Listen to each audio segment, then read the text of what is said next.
Hello students, this is the last part, or we can say last type of a storage class. We have already discussed the automatic register and the most important one is external storage class हम लोग discuss कर चुके हैं. And another like important storage class is static storage class. So many question will ask in different examinations. आपके placement interviews के जो MCQs होते हैं उसमें बहुत सारे क्वेश्चन स्टैटिक से रिलेटेड आते हैं. तो अगर स्टैटिक अगर आपको कॉन्सेप्ट एग्जैक्टली पता हो, एक ही लाइन का इसका मेन पॉइंट है, वो आपको रिमेंबर हमेशा रखना पड़ेगा. ध्यान से सुनो. अभी तो आप लोग ये चीज़ समझ रहे होगे कि what is the purpose of storage class. Simply to identify the 4 things about the memory: storage location, default initial value, what is the scope and what is the life. तो अगेन अगर किसी भी वेरिएबल के आगे static keyword लगा होगा, इसका जो कीवर्ड होता है वो होता है आपका स्टैटिक. तो वो कहाँ स्टोर होगा? मेमोरी में. अगर स्पेसिफिकली उसको असाइंड नहीं करेंगे तो डिफॉल्ट इनिशियल वैल्यू क्या होगी? 0.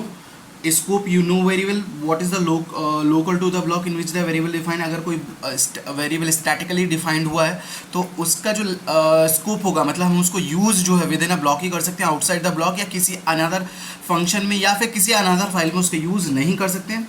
सबसे इंपॉर्टेंट जो स्टैटिक का है, जो कि सबसे इंपॉर्टेंट है, वो है life. The value of the variable persist between different function call. what it means. चलो मैं एक एग्जांपल लेके आपको चीज़ें समझाने की कोशिश कर रहा हूँ. सब लोग ध्यान से देखेंगे. चलिए इधर मैं एक एग्जांपल ले रहा हूँ जिसको नॉर्मली और स्टैटिक दोनों की हेल्प से हम लोग सॉल्व करने की कोशिश करेंगे.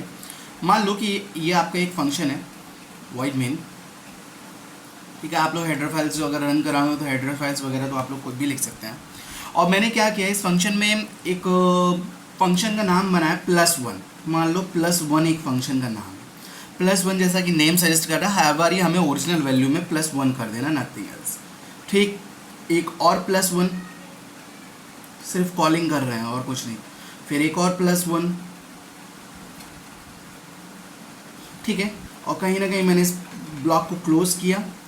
और एक और मैंने एक बात बताओ, अगर +1 होगा तो +1 का डिक्लेरेशन भी यहाँ होगा ऊपर, +1 को कॉल भी लगेगा, मतलब इसकी बॉडी भी होना चाहिए. तो बॉडी कौन बनाता है? हम बनाते हैं जब भी यूजर डिफाइंड फंक्शन होता है. मान लो इसकी बॉडी है void +1. अगर हम कुछ भी पास नहीं करें तो there is no need of formal parameters.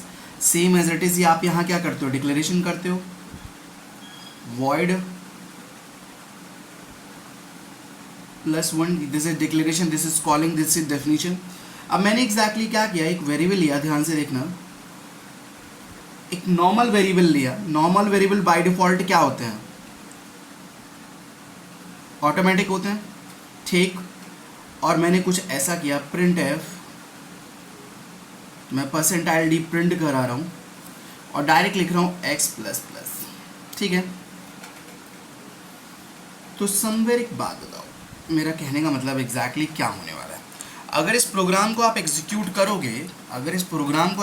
करोगे, टारगेट ये है हमारा, अगर टारगेट ये है कि हमें +1 नाम की फंक्शन को हम 3 टाइम्स कॉल कर रहे हैं, तो 3 टाइम्स कॉल करने का मतलब क्या एग्जैक्टली कि हमें जो है हर बारी हर एक फंक्शन कॉल में जो ओरिजिनल वेरिएबल है उसकी वैल्यू इंक्रीमेंट बाय 1 करनी है, मतलब +1 इंक्रीमेंट कर रहे हैं. तो दिस इज नथिंग. यहाँ से आपका प्रोग्राम शुरू होगा. +1 जैसे ही देखा, function name open bracket close करके सेमीकोलन कॉल लगेगी. यहाँ गए, x जो है इसके लिए लोकल वेरिएबल है और x की वैल्यू क्या असाइंड है? 1 असाइंड है. और x++, एक बात बताओ एग्जैक्टली क्या प्रिंट होगा? हाँ जी, आप ही बताओ. अगर ये पोस्ट इंक्रीमेंट है तो पहले प्रिंट हो जाती है वैल्यू और बाद में इंक्रीमेंट होती है, तो क्या इंक्रीमेंट होगा? आप जरा बताओ. 2 इंक्रीमेंट होगा. एम आई राइट? कहीं ना कहीं मैंने +1 कर दिया और प्रिंट क्या करा दिया? 1. अच्छा एक बात हुआ, अगर मेरी कॉलिंग यहाँ से हुई है तो कंट्रोल मेरा वापस कहाँ जाएगा? यहाँ. अगली लाइन एग्जीक्यूट जब करेंगे तो again there is a function call.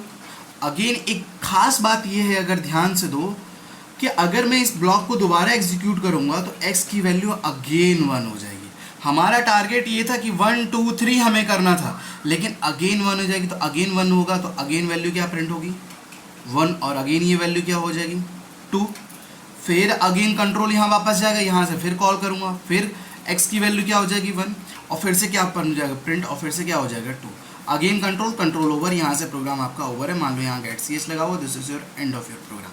तो एग्जैक्टली जो आप चाहते थे कि आउटपुट आए 1 2 3 और आपका आउटपुट आ रहा है 1 1, तो आप ये चाहते थे कि जो भी वैल्यू मेमोरी में अपडेट हुई है वही स्टोर रहती, आपके अकॉर्डिंग तो यही होना चाहिए था। बट ध्यान से सुनो, अगर ऑटो है बाय डिफ़ॉल्ट, या ऑटो लगाओ या ना लगाओ ऑटो है, तो एक बात बता, पहली चीज़ इसका स्कोप यहाँ से यहाँ तक होगा। दूसरी चीज़ कि वैल्यू जो है बार बार असाइन हो रही है। बट अगर इस चीज़ से बचना है, अगर आपको आउटपुट लेके आना है 1 2 3, तो exactly what is the important point about the static storage class कि value of the variable persist between different function call। क्या यहाँ value persist का मतलब क्या होता है? एक तरह का hold on होना, hang होना, या फिर दृढ़ रहना हिंदी में बोलते हैं। तो एग्जैक्टली होता है ये कि value of the variable persist between different function, हर एक फंक्शन में वैल्यू की जो हमने वैल्यू अपडेट की वही होल्ड डाउन होनी चाहिए। क्या यहाँ वैल्यू परसिस्ट हो रही, बार बार 2 से 1 2 से 1 2 से 1 हो जा रही है? हमारे क्या होती है, जो 2 थी वो 2 ही रहनी चाहिए थी, 2 से 3 होती, चेंज नहीं होती, मतलब परसिस्ट होल्ड डाउन करती जब तो हमारी अगली फंक्शन कॉल नहीं आ जाती। अब इसी प्रोग्राम को मैं कुछ दूसरे तरीके से करने की कोशिश कर रहा हूँ। मान लो वॉइड मेन, मैंने अगेन वही फंक्शन बनाया +1, अगेन एक और बार फंक्शन का कॉल किया +1, अगेन एक फंक्शन का कॉल किया +1, ठीक है। और यहाँ मैंने जो है आपके प्रोग्राम को क्लोज किया। आप लोग इसका फंक्शन डिक्लेरेशन ऊपर कर लीजिएगा, ठीक है। मैंने नॉर्मली क्या करिए, एक फंक्शन बनाया +1। हमेशा ध्यान दो, जब भी आप लोग डिफाइन करते हो there is no semicolon, okay.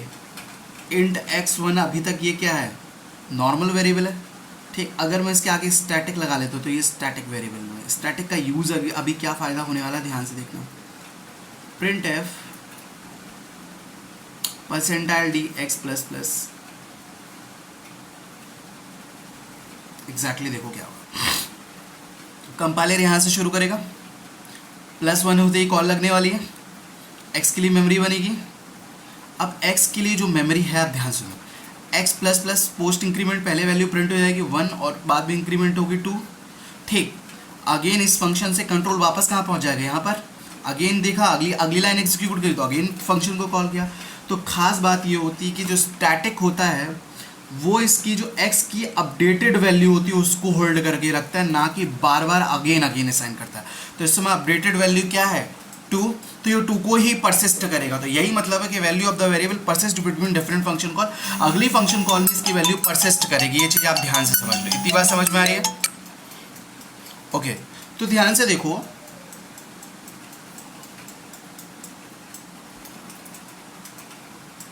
आप लोग अगर ध्यान से देख रहा हो, ओके, तो अभी क्या प्रिंट होगा, पोस्ट इंक्रीमेंट है तो 2, ओके फाइन।